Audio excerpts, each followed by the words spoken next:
Amis du Connard du Catch, bonjour à tous. Aujourd'hui, on va faire la review de WWE SummerSlam qui s'est passé la nuit dernière. Je vais me contenir. Je vais me contenir parce que là, bon, là, on va rentrer les pieds dans le plat. Le mois dernier, à Money in the Bank, les Usos, Jay et Jimmy Uso, à eux deux, tous les deux, ils ont battu Roman Reigns et Solo Sikoa dans un match par équipe. Et pendant toute la construction, c'est Jimmy Uso qui a commencé la révolte auprès du chef tribal. Là, je me réveille ce matin à 8h du matin. Il est 11h, presque 11h30, le main event. Je vois quoi? Je vois que Jimmy Uso intervient pour aider Roman Reigns et coûter la victoire à Jey Uso. Allez bien vous faire mettre, WWE. Triple H va bien te faire mettre. La Bloodline n'a plus aucun sens. Cette storyline est foutue. Cette storyline est foutue. C'est quoi cette logique? Quelle est la logique de... Il y a le mois dernier, tu fais mettre un protagoniste qui se rebelle contre l'autorité de Roman Reigns. Et là, un mois et demi plus tard, genre il sort de l'hôpital, il était dans les vapes pendant 3 semaines ou 2 semaines, je sais pas quoi. Il regardait SmackDown parce que c'était gros. Je crois, on le sent. Peut-être on aurait dû le sentir.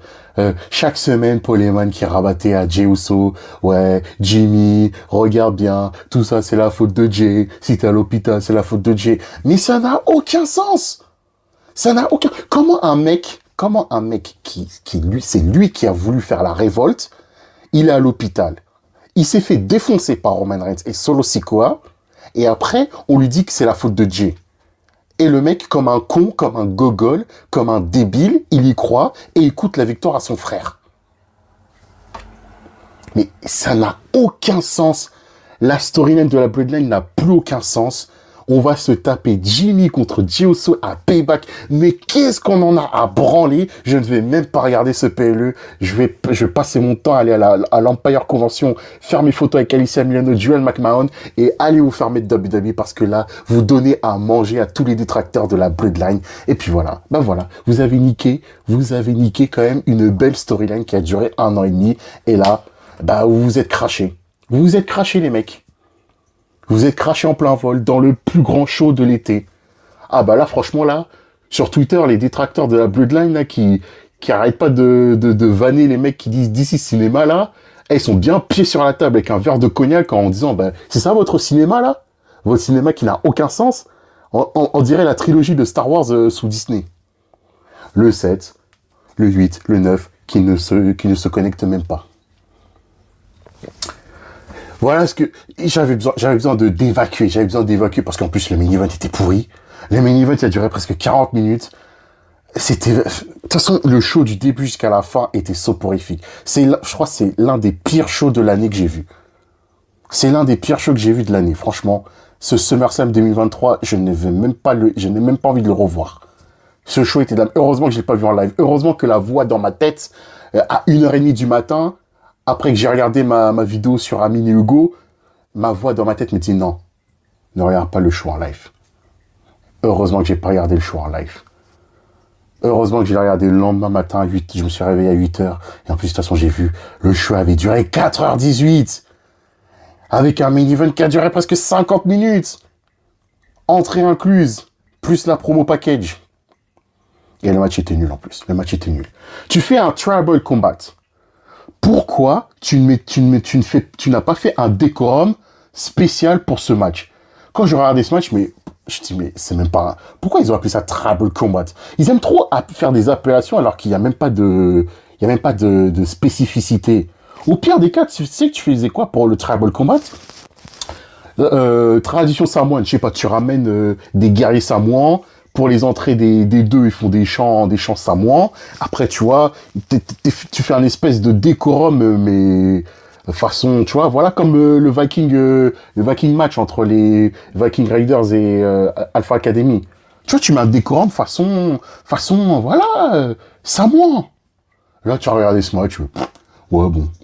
Là, ils se mettaient des kendo sticks, ils se mettaient des coups de chaise. Ouais, voilà.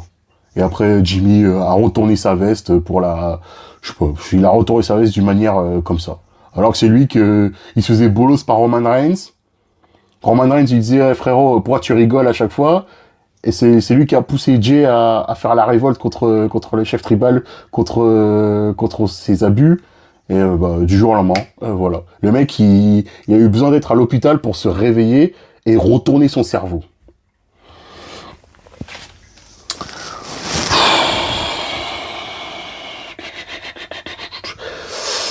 Franchement, franchement, moi là je vais aller sur la chaîne YouTube là. Vous souvenez à WrestleMania 35? À WrestleMania 35, il y avait eu normalement le match entre Ronda Rousey et Becky Lynch qui était annoncé. Après, Vince McMahon, il avait incrusté Charlotte Flair dans le match. Les fans étaient hors d'eux, ils étaient pas contents. Et ce qu'ils avaient fait, pour essayer de se faire entendre, eh ben ils avaient disliké tout, ils avaient disliké la vidéo quand Vince McMahon, il avait annoncé Charlotte Flair dans le Triple Threat. Moi, j'en appelle à tous les fans qui regardent cette vidéo, disliker la vidéo où Jimmy Uso trahit Jay et disliker toutes les prochaines vidéos de la Bloodline. Pour vous faire entendre, pour vous dire que c'est de la grosse merde, qu'ils ont niqué une storyline qui était, qui était pas parfaite, pas excellente, mais qui était une masterpiece. Et au final, bah, cette storyline maintenant, bah, a s'est crachée.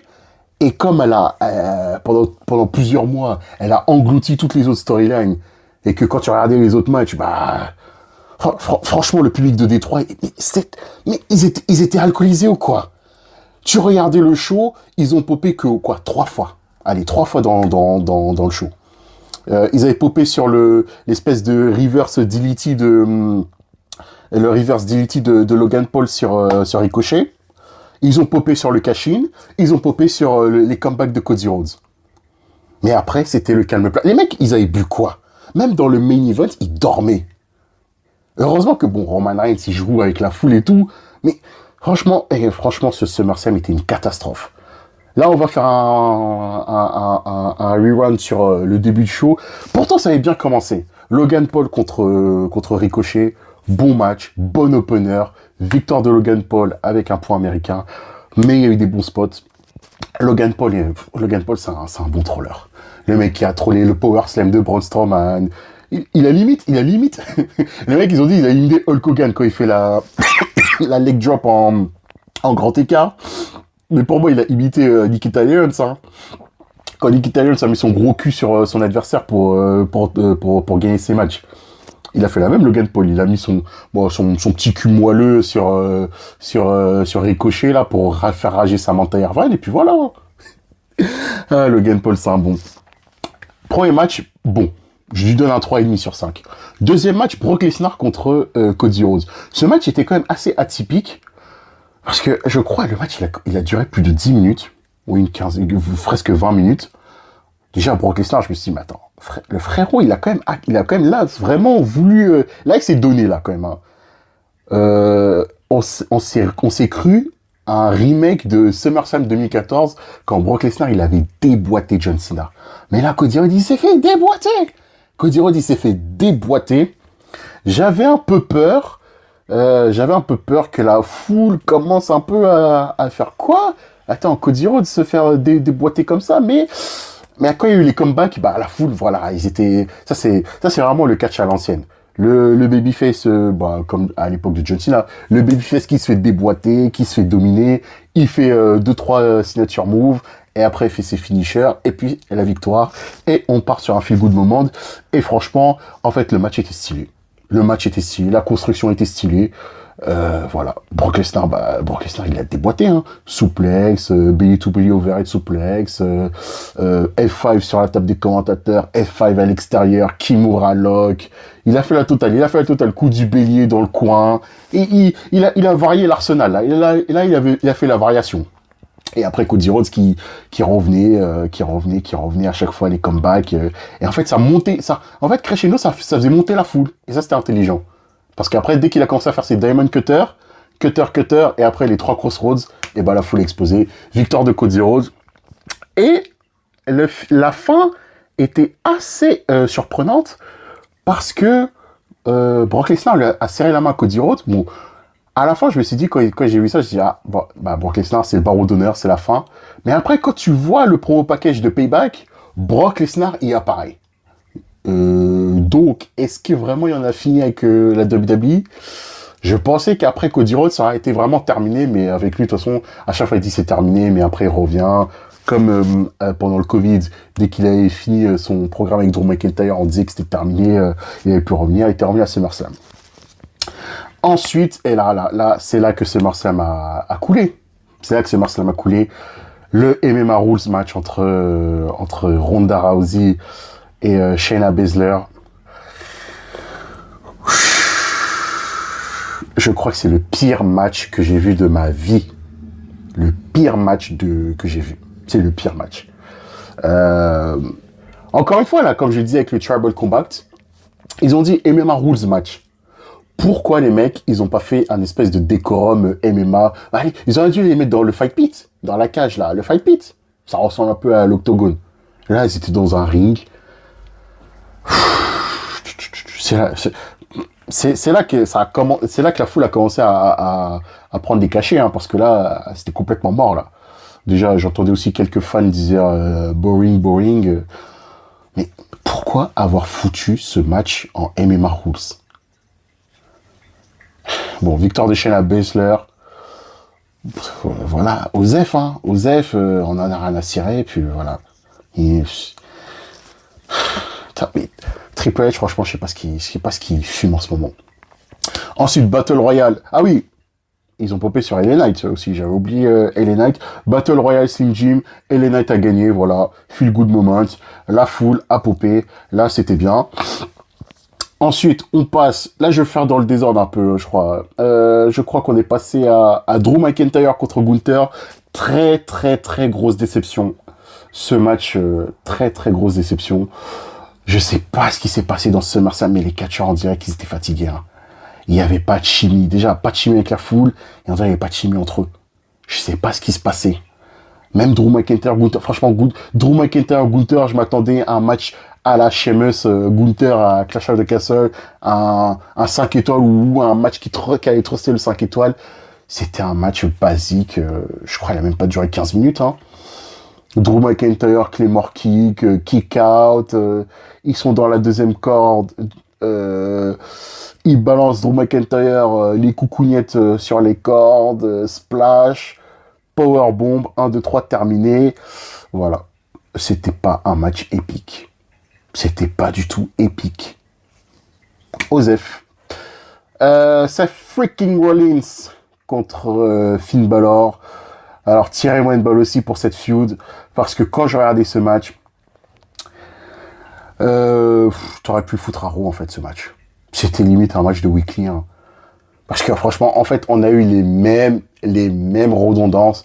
Le Judgment Day qui va intervenir. Finn Balor, Damian Priest, les Miss Call. Et voilà, Seth Rollins qui gagne avec son stomp sur la tête de Finn Balor alors qu'il voulait ramasser la mallette de Damian Priest. Et puis voilà. Bon bah Finn Balor, c'est vraiment un guignol. Hein. Finn Balor, ils ont voulu nous le construire comme un mec que voilà, le mec était vénère. Et en plus, il a refait le spot là que Seth Rollins quand il avait blessé à SummerSlam 2016. Mais même c'est de toute façon déjà leur match à Money in the Bank, il avait été écourté. Et là, ce match à SummerSlam, il est même pas monté d'un cran en fait. Hein. Grosse déception de cette feud, très très très grosse déception. Ensuite, le triple threat féminin entre Bianca Belair, Charlotte Flair et Asuka. Ce match était dramatique aussi, surtout en termes d'ambiance. Alors là, c'était vraiment dramatique, mais dramatique. Il a fallu que Charlotte Flair réveille la foule en disant des commandes. Hein. Mais, et encore, t'entendais pas une mouche. Mais en fait, je me faisais à l'affection quand je regardais le show, mais on dirait que je regardais un truc au ralenti, en fait. On dirait que j'avais pris de la ligne, de Houston, et j'écoutais de School and Shop. Mais là, on dirait que je regardais SummerSlam en School and Shop. C'était tellement lent, sloppy. Franchement, il n'y avait même pas un Fast and Furious match. Vous voyez le triple threat l'année dernière entre Asuka, Bianca Belair et Becky Lynch et il ne Cell. Rematez-vous ce triple threat, mais action non-stop. Là, Bianca Belair, Asuka, Charlotte Flair. Ouais. Ouais. GameCube, Nintendo. Still Pompon. Grateful Pompon. C'était lent. Mais tous les matchs étaient lents. Oh là là. Victoire de Bianca Belair. Pourquoi? Je sais pas. Cash-in de Io Sky. Victoire de Io Sky sur Bianca Belair. Bon. Bah ok. Bon feel good moment. Ça a fait popper la foule. La foule là vraiment était chaude. Et en plus avec... c'était un beau moment quand même parce que Dakota Kai après elle est venue aussi. Monter sur le bord du ring pour féliciter Io Sky, mais il y avait que ça à manger en fait. Et bah c'est cette défaite de Bianca Belair, franchement ils le font passer pour une conne. Hein. Ils la font passer pour une conne quand même. Hein. Parce qu'après Night of Champions, c'est la meuf a chouiné auprès de Adam Pearce pour avoir son match de championnat. Et genre ça nous disait un heel turn de Bianca Belair parce que voilà, Charlotte s'était encore incrustée dans son business. Bah là, je sais pas. Est-ce que vraiment, là, je pense qu'il veut vraiment continuer à déclencher un heel turn de Bianca Belair, vu que les Street Profits là, à SmackDown avec Bobby Lashley, bah ils commencent un peu à passer à l'action. Mais bon, match de merde. Et le main event, on en a parlé au début. Main event de merde, Jey Uso, Roman Reigns a retains, un match qui a duré presque 45 minutes, mais voilà. Voilà. Franchement, ne regardez pas ce SummerSlam. Regardez-le en condensé, en highlight. Mais ne le regardez pas les 4h18. Vous allez perdre 4h18 de votre temps. Et force à ceux qui ont regardé ça en live. Parce que franchement, déjà 2h du matin, et là tu regardes un truc en School and Shop, et t'es presque fatigué, c'était pas facile. Donc voilà, Triple H va te faire mettre, va te faire enculer. Voilà, la Bloodline est officiellement terminée, mais non, ils veulent encore étirer, voilà, ils vont nous faire Jey Uso contre Jimmy Uso. Bon bah voilà, bah, ça n'a strictement aucun sens. Puis voilà. Voilà ce que j'avais à dire sur ce SummerSlam ignoble, pourri. Même Capital Punishment 2011, qui est considéré comme le pire pay-per-view de la génération Catch Attack, avec R-Truth contre John Cena en mini-event, je crois 10 fois mieux que je préfère regarder ce pay-per-view parce qu'il y avait quand même des dingueries entre Christian et Randy Orton et Rey Mysterio et CM Punk, mais là, il n'y avait rien à manger. Voilà. The biggest bust of the summer. Voilà. Et pas la biggest party parce qu'on s'est pas amusé. Et encore une fois, va te faire mettre Triple H. C'était votre ami le connard du catch. Likez la vidéo, partagez-la. Dites-moi en commentaire ce que vous avez pensé de ce show. Insultez-moi si vous êtes toujours des fanboys de la Bloodline. Puis voilà. Allez, c'était votre ami le connard du catch. Stay strong.